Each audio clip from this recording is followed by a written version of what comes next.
एक बहुत सुंदर लड़की थी। उसका नाम था सिंड्रेला।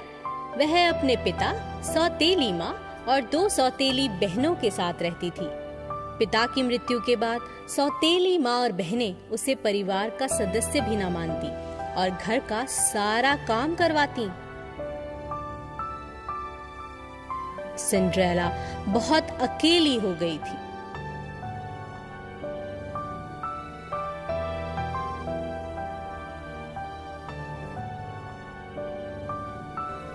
एक दिन राजमहल के सेवक ने एक शाही दावत की घोषणा की जिसमें सभी लड़कियां आ सकती थीं।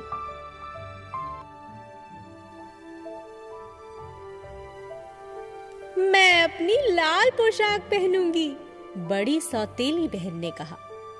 और मैं अपनी हरी पोशाक पहनूंगी, छोटी बहन ने कहा। शाही दावत का दिन आ गया। सौतेली माँ और दोनों बहनें सज धज कर दावत पर चली गईं।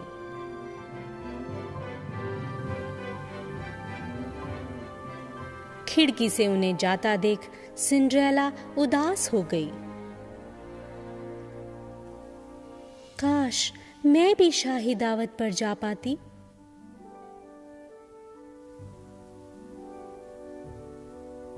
अचानक से परियों की धर्म माता प्रकट हुई। क्या हुआ प्यारी बच्ची, क्या तुम्हें भी शाही दावत पर जाना है? धर्म माता ने प्यार से पूछा। हाँ, लेकिन मैं इतने फटे हुए कपड़ों में कैसे जाऊं? अपने आंसू पोंछ लो। मेरे पास एक बड़ा सा कद्दू, 6 चूहियां और एक चूहा लेकर आओ। सिंड्रेला ने धर्म माता की बात तुरंत मान ली।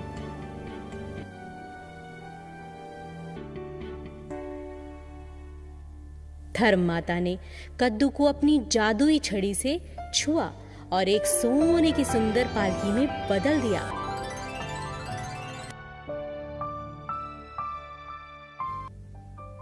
चूहियों को घोड़ों में बदल दिया और चूहे को पालकी चालक में बदल दिया। अब तुम्हें बस एक सुंदर पोशाक चाहिए, धर्म माता ने कहा। धर्म माता ने सिंड्रेला को छड़ी से छुआ और उसके पुराने फटे कपड़ों को एक सुंदर पोशाक में बदल दिया। अब सिंड्रेला बिल्कुल एक राजकुमारी लग रही थी। जैसे ही सिंड्रेला पालकी पर बैठी, धर्म माता ने सिंड्रेला को चेतावनी दी। याद रखना, तुम्हें आधी रात से पहले वापस आना है, नहीं तो जादू खत्म हो जाएगा। मैं याद रखूंगी, सिंड्रेला ने कहा। जल्द ही सिंड्रेला महल पहुंच गई। सभी लोग सिंड्रेला को देखते ही रह गए। कितनी प्यारी लड़की है, कितनी सुंदर पोशाक है। राजकुमार भी सिंड्रेला की खूबसूरती को देखकर हैरान रह गया। पूरी शाम वह सिर्फ सिंड्रेला के साथ नाचता रहा।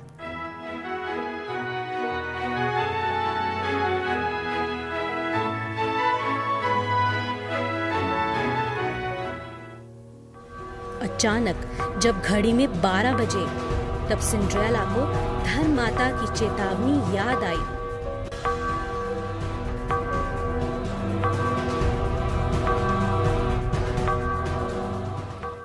ओह, मुझे जाना होगा, मुझे जाना होगा, सिंड्रेला चिल्लाई और भागी। रुको रुको, मुझे अपना नाम बताओ। राजकुमार सिंड्रेला के पीछे भागा, पर सिंड्रेला वहां से चली गई थी। तभी राजकुमार ने सीढ़ियों पर कुछ चमकता हुआ देखा। वह सिंड्रेला का एक पैर का जूता था। राजकुमार ने उसे उठा लिया। अगले दिन यह ऐलान किया गया कि जिसे भी वह जूता ना पाएगा, राजकुमार उसी से शादी करेगा।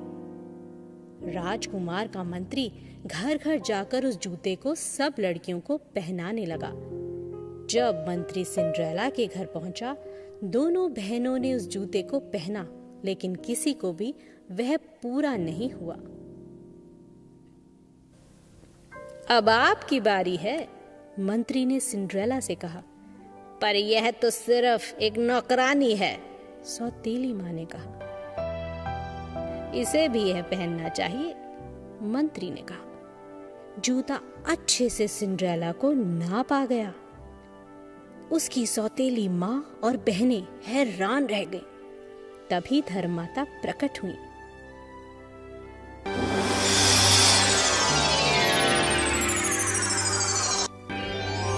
और सिंड्रेला को एक राजकुमारी बना दिया। यह तो वही राजकुमारी है जो राजकुमार के साथ शाही दावत में थी। उसके बाद सिंड्रेला की शादी राजकुमार से हुई और वे खुशी खुशी रहने लगे।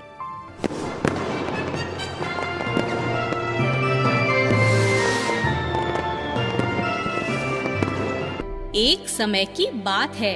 एक शहर में दो भाई रहते थे। एक बहुत अमीर था और दूसरा बहुत ही गरीब।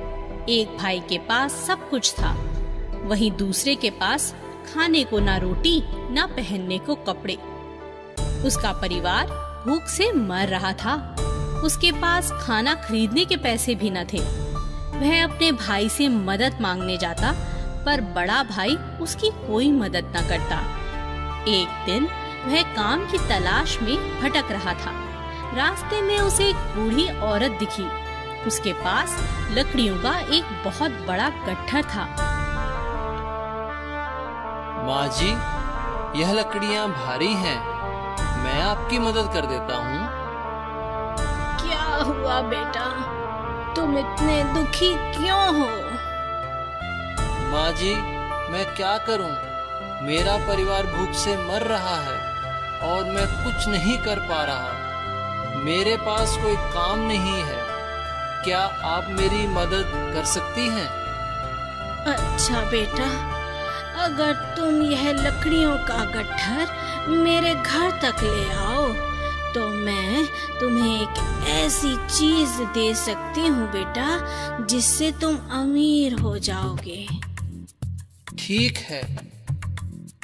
वो आदमी उस बूढ़ी औरत के पीछे पीछे चल दिया और उस गट्ठर को लेकर बुढ़िया के घर तक पहुंचा दिया। शुक्रिया बेटा, अगर भगवान ने चाहा तो तुम्हारी गरीबी बहुत जल्द दूर होगी। हाँ, ऐसा कहकर उस बुढ़िया ने उसे खीर दी। ये लो बेटा, इसे लेकर तुम जंगल में जाओ। कुछ दूर जाकर तुम्हें 3 आम के पेड़ दिखेंगे बेटा। उसके पीछे एक बड़ी सी चट्टान भी होगी। उसी के पीछे एक बड़ी गुफा है। वहाँ 3 बोने रहते हैं बेटा। उन्हें खीर बहुत पसंद है। वह तुमसे यह खीर जरूर मांगेंगे, पर तुम बदले में उनसे पैसे मत मांगना, बल्कि कहना कि मुझे पत्थर की चक्की दे दो। बस बेटा, तुम्हें इतना ही करना है। आदमी खीर लेकर जंगल में चला गया। वहाँ उसे बहुत सारे पेड़ दिखे। कुछ दूर चलने के बाद उसकी नजर एक आम के पेड़ पर पड़ी। ध्यान से देखने पर 3 पेड़ त्रिभुज की तरह कतार में लगे हुए थे। सब कुछ वैसा ही था जैसा बुढ़िया ने बताया था। गुफा का दरवाजा लगा हुआ था और बोनों ने खीर देखी तो कहा, यह खीर हमें दे दो, इसके बदले हमसे जो चाहे ले लो। ठीक है, मैं तुम्हें ये खीर दे देता हूँ, पर उसके बदले तुम मुझे पत्थर की चक्की दो। हमें मंजूर है, पर यह चक्की आम नहीं है। इसे घुमाते हुए तुम जो मांगोगे वो तुम्हें मिल जाएगा। हाँ, और इच्छा पूरी होने के बाद इस पर लाल कपड़ा जरूर डाल देना, सामान बनना बंद हो जाएगा। बोनू ने उसे चक्की दी और वह चक्की लेकर वहाँ से चला गया।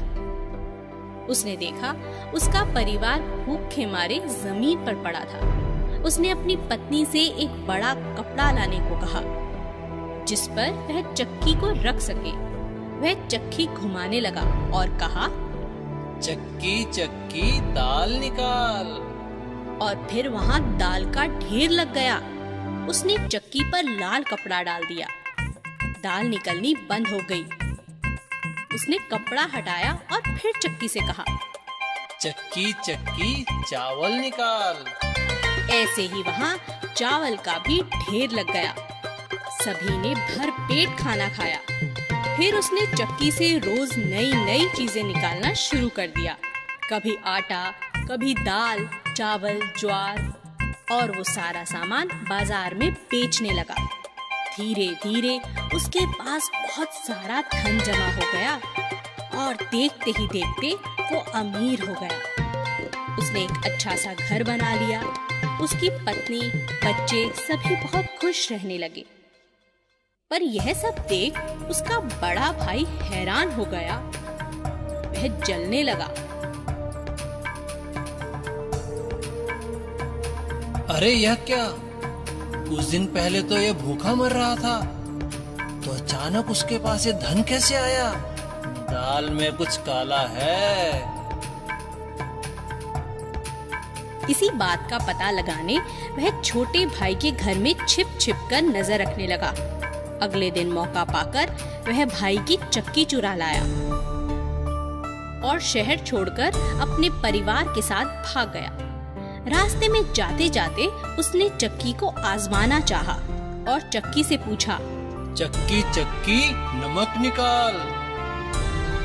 चक्की से नमक का ढेर लग गया, पर उसे तो चक्की रोकने का तरीका मालूम ही नहीं था। देखते ही देखते वह नमक के ढेर में दब गए और मर गए। इसीलिए कहते हैं, हमें कभी किसी से ईर्ष्या नहीं करनी चाहिए। जो हमारे पास है उसी से खुश रहना चाहिए।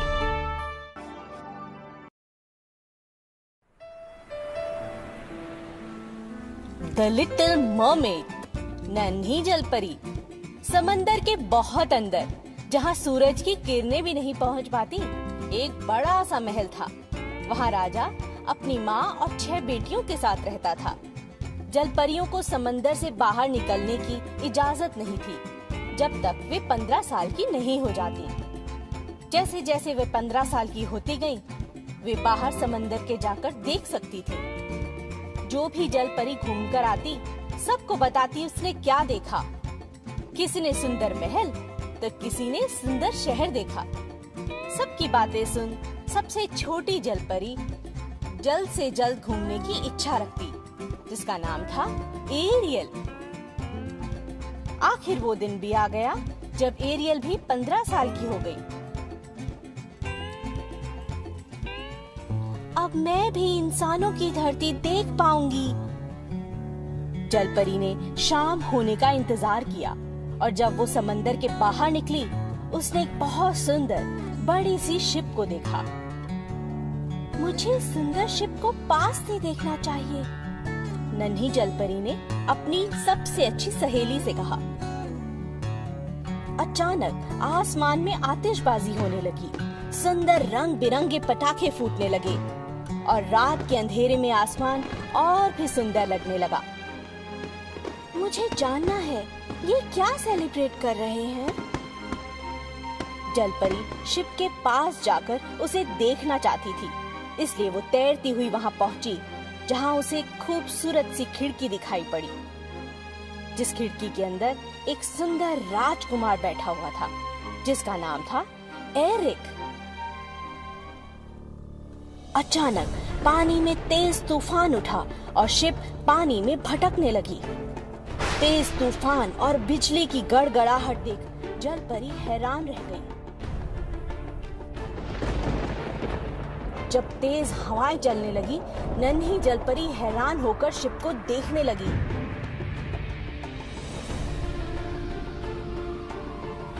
तभी जलपरी अचानक देखती है कि समंदर में राजकुमार गिर पड़ा है।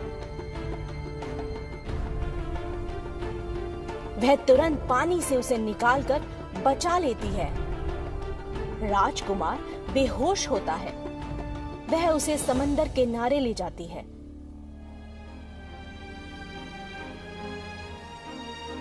कुछ ही देर में वे दोनों किनारे पे पहुंच जाते हैं और शिप पानी में डूब जाती है।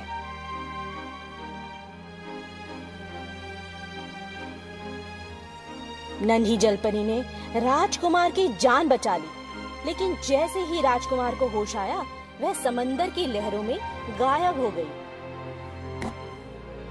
उसी समय एक लड़की वहां से गुजरती है और वह राजकुमार को देख उसकी मदद करती है और अपने साथ ले जाती है।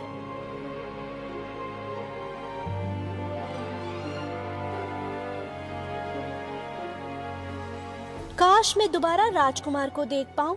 वह तो यह भी नहीं जानता कि मैंने उसकी जान बचाई है। एरियल उदास हो गई। हर रोज नन्ही जलपरी पानी के ऊपर जाकर राजकुमार को ढूंढती, पर उसे कभी वहां राजकुमार नहीं दिखता। एक दिन महल के पास एरियल ने दोबारा राजकुमार को देखा। उसके बाद वह हर रोज उसी जगह आकर राजकुमार को देखने लगी। एक दिन नन्ही जलपरी ने अपनी दादी से पूछा, क्या इंसान हमेशा जिंदा रहते हैं? नहीं बेटी नहीं, उन्हें मरना पड़ता है, लेकिन हमारी तरह उनकी आत्मा अमर है जो हमेशा रहती है, दादी ने कहा। उसके बाद नन्ही जलपरी ने सोच लिया कि वह इंसान बनना चाहती है। मैं समंदर की जादूगरनी से पूछती हूँ, शायद वो मेरी मदद करे, एरियल ने सोचा। एक दिन एरियल समंदर की जादूगरनी से मिलने जाती है और अपनी इच्छा उसे बताती है।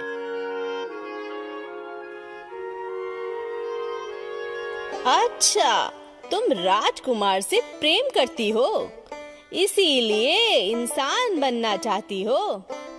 मैं तुम्हारी मदद करूंगी, बदले में तुम्हें मुझे अपनी आवाज देनी होगी, जादूगरनी ने कहा। एरियल मान गई क्योंकि वो जल्द से जल्द इंसान बनना चाहती थी।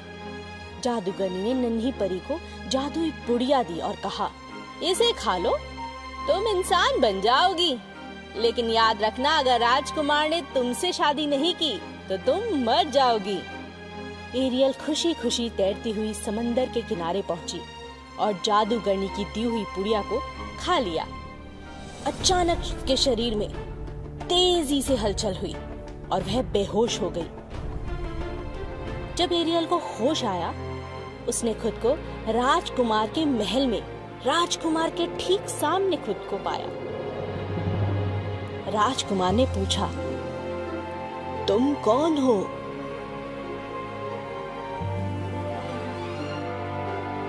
नन्ही जलपरी ने जब बात करने के लिए बोलना चाहा, उसे एहसास हुआ कि उसकी आवाज जा चुकी है। जादूगरनी ने उसकी प्यारी आवाज छीन ली है। लेकिन वह खुश थी क्योंकि अब वह राजकुमार के पास थी। राजकुमार एरियल को अपने महल में ले गया और वो साथ साथ रहने लगे। समय बीता। तब एरियल को यह महसूस हुआ कि राजकुमार उसे केवल अच्छा दोस्त समझता है, उसे प्रेम नहीं करता। एक दिन राजकुमार जलपरी से बात करने के लिए जाता है और उसे कहता है, एरियल मेरी दोस्त, आज मैं अपनी होने वाली पत्नी से मिलने जा रहा हूँ, क्या तुम मेरे साथ चलोगी? एरियल ने कहा, जरूर। राजकुमार उसी लड़की से शादी करने वाला था जो उसे समंदर के किनारे मिली थी और जिसने उसकी जान बचाई थी। वापसी के दौरान सफर में जलपरी ने खूब सोचा, मैं इंसान तो बन गई पर अपने प्यार को पा न सकी। अचानक उसने देखा कि उसकी 5 बहनें शिप के पास तैर रही थी। उनकी आंखें लाल, बाल कटे हुए और हाथों में खंजर था। एक बड़ा सा चाकू था।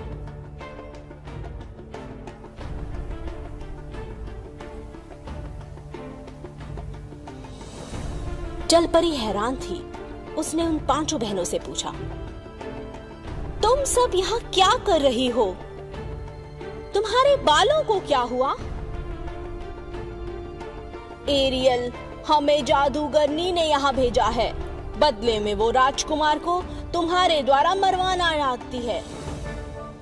और ये काम तुम्हें करना होगा, क्योंकि फिर तुम नहीं मरोगी, तुम हमारे पास लौट आओगी। पांचों बहनें एरियल को समझाती हैं। एरियल जैसे ही बड़ा चाकू लेकर कमरे में घुसती है।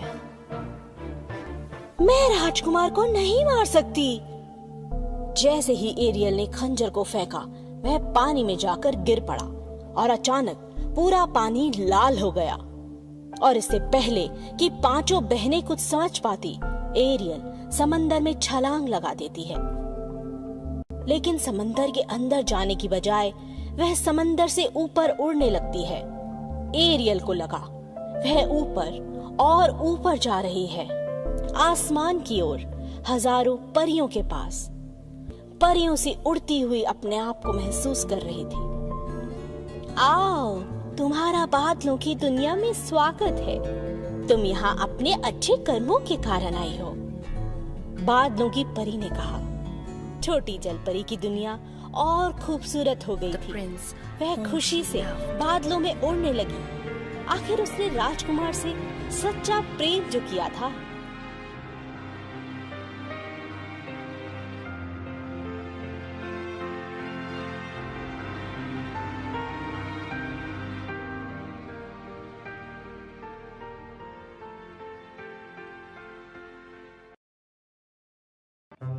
ये कहानी है एक किसान और उसके जादुई घड़े की।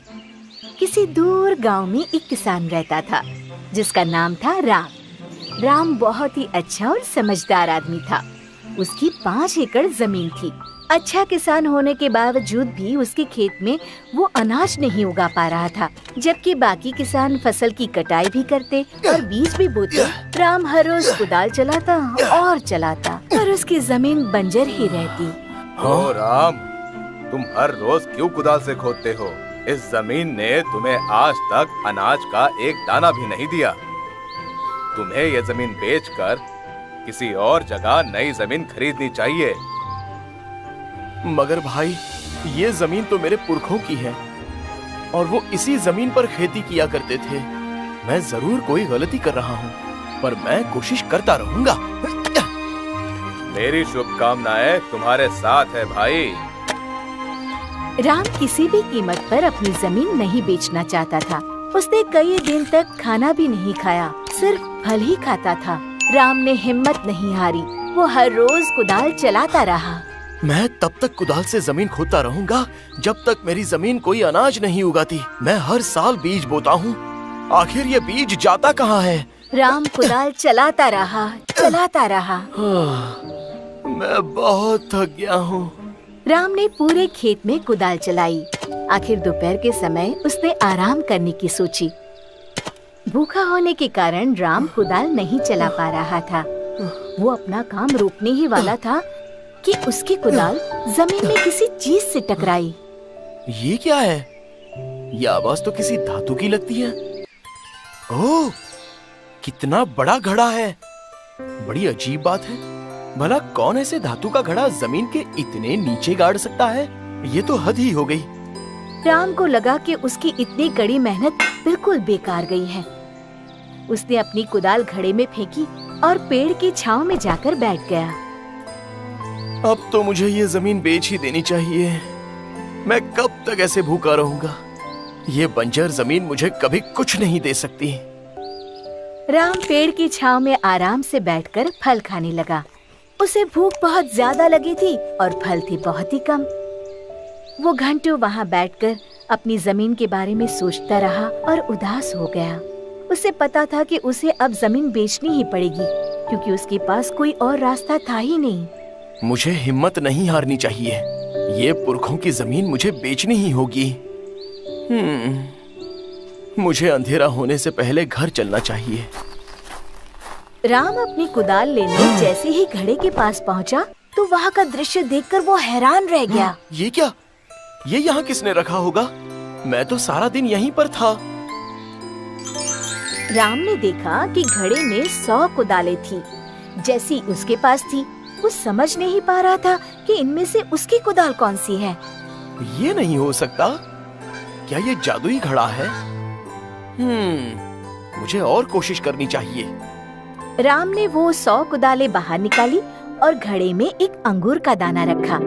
उसे अपनी आंखों पर यकीन नहीं हुआ जब एक अंगूर का दाना 100 अंगूर के दाने बन गए। ये तो सचमुच जादुई घड़ा है।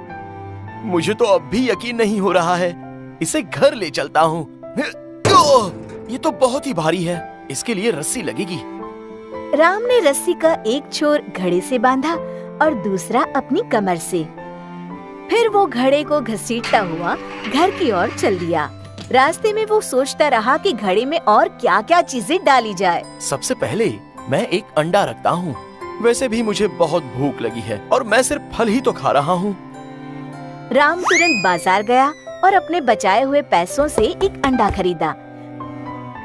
फिर उसने वो अंडा घड़े में रखा और देखते ही देखते घड़ा अंडों से भर गया। राम बहुत खुश हुआ। उसने अपने लिए 2 अंडे पकाए। मैंने आज तक ऐसा स्वाद नहीं चखा। पर मैं इन बाकी बचे अंडों का क्या करूँगा? ओह, मैं ये अंडे बेचकर पैसे कमा सकता हूँ। तब राम को समझ आया कि ये घड़ा उसे खाना ही नहीं बल्कि पैसे कमाने में भी मदद कर सकता है। सारे अंडे बेचने के बाद राम ने घड़े में कई प्रकार की वस्तुएं डाली। जब उसे कपड़े की जरूरत पड़ती थी तो वो एक छोटा कपड़े का टुकड़ा घड़े में डालता। तुरंत घड़ा उसे 15 लोगों के लिए कपड़ा दे देता। अगर उसे कमीज की जरूरत पड़ती तो घड़े में एक कमीज रखता और घड़ा उसे 100 कमीज देता।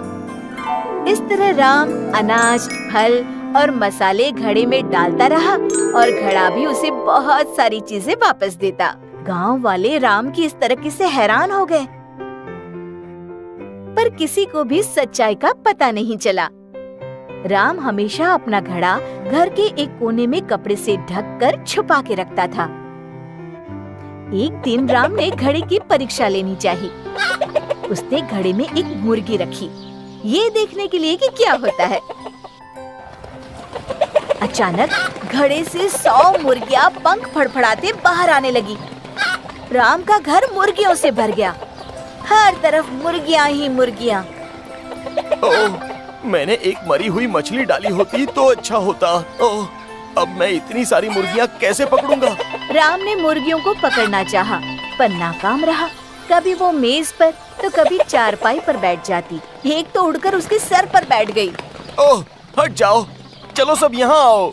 लेकिन मुर्गियाँ डरी हुई थी, इसलिए वो यहाँ वहाँ सारी जगह फैल गई। तभी अचानक रुक जाओ। और एक मुर्गी उड़कर घड़े में जाकर बैठ गई और फिर से उसमें से 100 मुर्गियाँ उड़ उड़कर बाहर आने लगी। मेरा घर तो मुर्गियों का पिंजरा बन गया है। अब मैं क्या करूं? राम ने झट से घड़े को ढक दिया और एक कोने में रख दिया। फिर वो घर से भागा। मुर्गियाँ भी उसके पीछे भागी। गांव वाले इतनी सारी मुर्गियाँ राम के घर से बाहर निकलते देखकर हैरान हो गए। इतनी सारी मुर्गियाँ? मुझे घड़े को बहुत ही समझदारी से इस्तेमाल करना चाहिए। लेकिन राम को पता नहीं था कि राजा का एक सिपाही उसकी बातें सुन रहा था।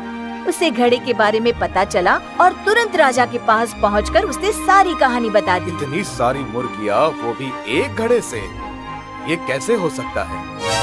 वो जरूर कोई जादुई घड़ा होगा। तुरंत राम को और उस घड़े को यहाँ ले आओ। वो शाही खजाने का हिस्सा है। राम समझ गया कि राजा ने उसे घड़ा लेकर क्यों बुलाया है। ये राजा तो बहुत ही लालची है। शायद उसे सारा धन खुद के लिए चाहिए। वो घड़ा यहाँ ले आओ। ये तो वाकई काफी बड़ा है। पर ये घड़ा इतनी सारी मुर्गियाँ कैसे दे सकता है?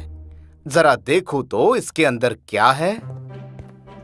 अरे नहीं, रुकिए। पर बहुत देर हो चुकी थी। जैसे ही राजा ने घड़े के अंदर झांका, वो फिसल गया और घड़े में गिर गया। अब अंदर से 100 राजा घड़े से उछल उछल कर बाहर आने लगे। इससे पहले कि कोई कुछ कह पाता, वो सब आपस में लड़ने लगे। ये मेरी राजगद्दी है, हट जाओ वहाँ से। नहीं, ये मेरी है, मैं राजा हूँ। नहीं, ये मेरा राज्य है। पूरा राजमहल राजाओं से भर गया। अरे अपने राजा को बचाओ। हाँ, पर इसमें से असली राजा कौन है? सिपाही अपने राजा को नहीं पहचान पाए और राजा एक दूसरे से लड़कर मर गए। पूरा राजमहल शोक में डूब गया क्योंकि अब राज करने के लिए राजा ही नहीं बचा था। राम को अपनी गलती का एहसास हुआ। वो दौड़कर घड़े के पास गया और उसे जमीन पर पटक दिया। पर अब राम के खेत में फसल लहरा रही थी। उसने खेती बाड़ी शुरू की और खुशी खुशी मेहनत करके जीवन जीने लगा।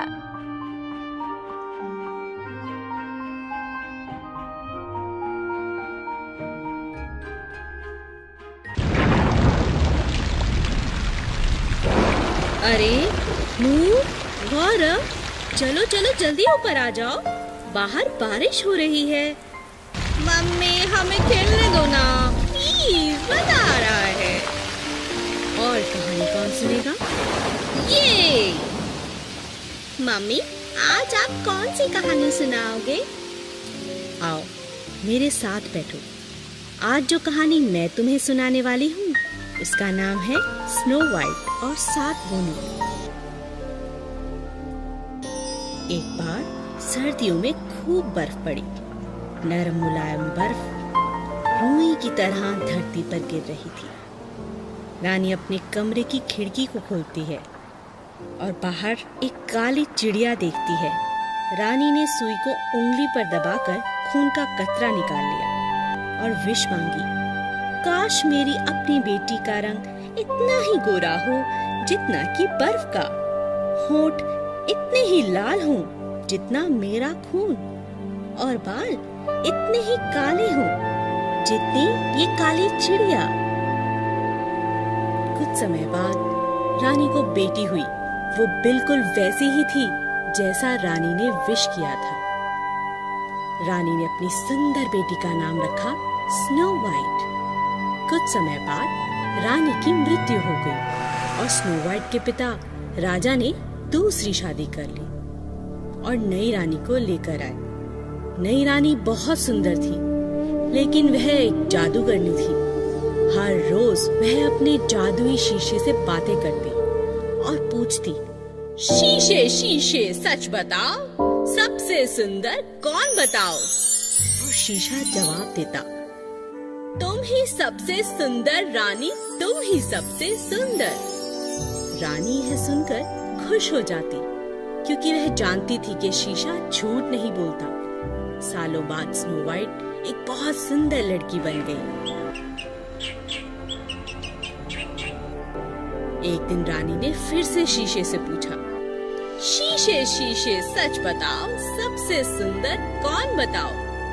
तुम ही सबसे सुंदर रानी, इसमें कोई शक नहीं, लेकिन अब स्नो वाइट तुमसे भी सुंदर, सुनो सच यही। रानी स्नो वाइट से जलने लगी और गुस्से से लाल हो गई। रानी ने स्नो वाइट को जान से मार डालने का सोचा। उसने अपने सिपाही को बुलाकर जंगल में ले जाकर स्नो वाइट को मार डालने को कहा और वापसी में स्नो वाइट का दिल लाकर देने को कहा,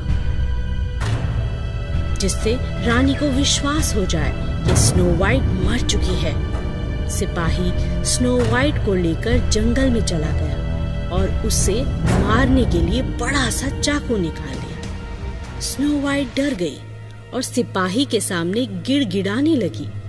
सिपाही को स्नो वाइट पर दया आ गई, लेकिन रानी से भी डरते थे। मैं तुम्हें नहीं मार सकता, सिपाही ने कहा, लेकिन मैं तुम्हें वापस राजमहल लेकर नहीं जा सकता। मैं तुम्हें यहीं जिंदा जंगल में छोड़ देता हूँ, लेकिन वादा करो तुम वापस महल कभी नहीं आओगी।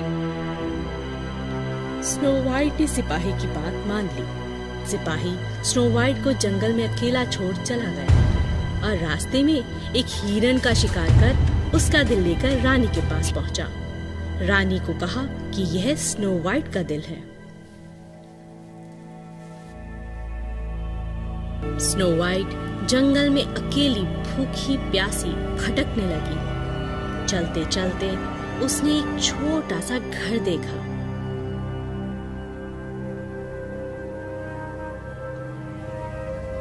स्नो वाइट ने दरवाजा खटखटाया, लेकिन जब कोई बाहर न आया, वह घर के अंदर चली गई। घर के अंदर उसने एक खाने की टेबल देखी, जहाँ 7 छोटी छोटी प्लेट्स, 7 चम्मच, 7 प्यारी प्यारी कप और 7 छोटी कटोरियां थी।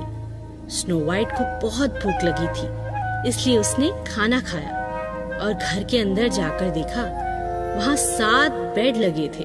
स्नो वाइट बहुत थक चुकी थी, इसलिए वह बेड पर लेटते ही सो गई। ये घर था 7 बोनों का, जो हर रोज पास के खान में जाकर हीरे ढूंढते थे।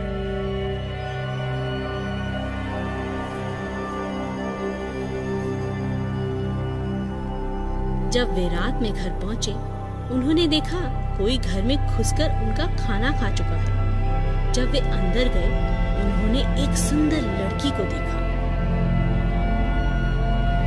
ये सुंदर लड़की कौन है?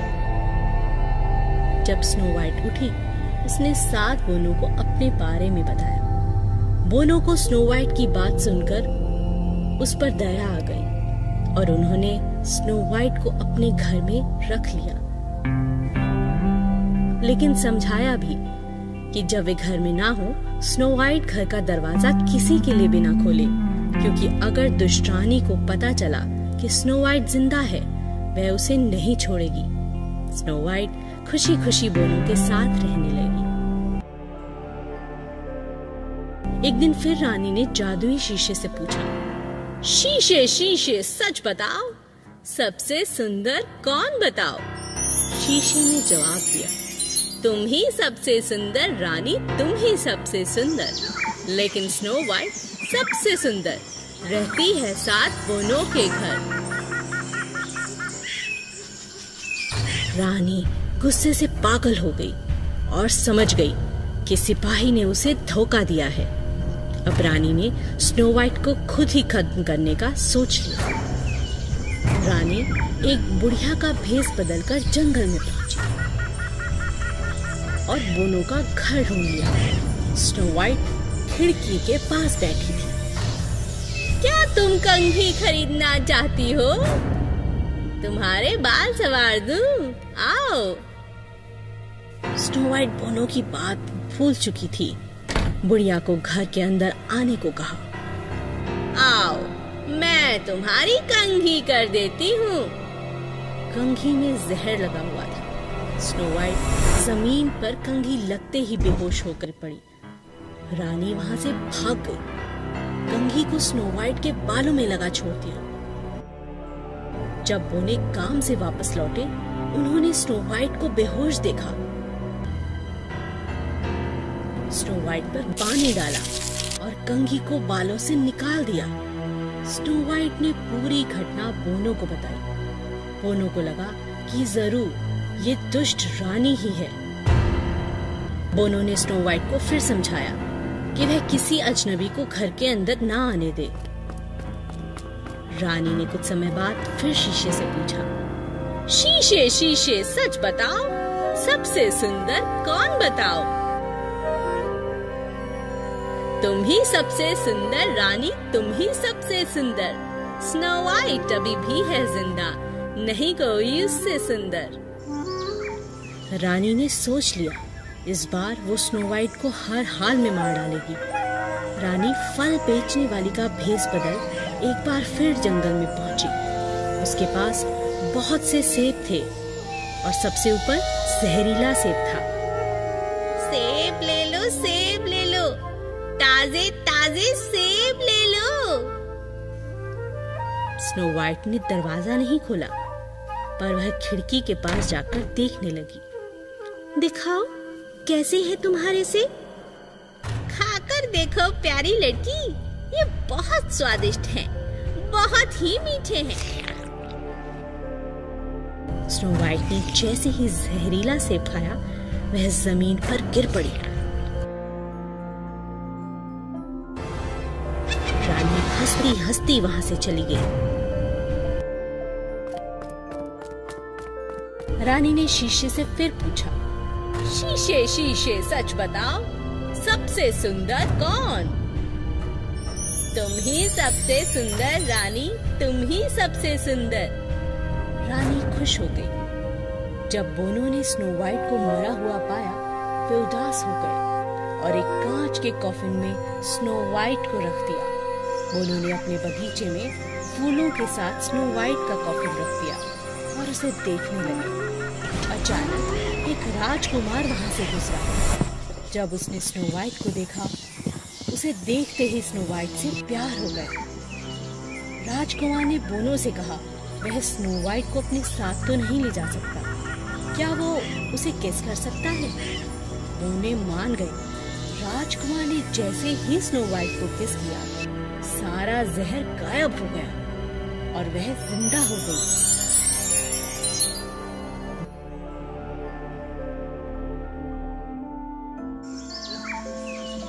बोने खुश होकर उछलने लगे।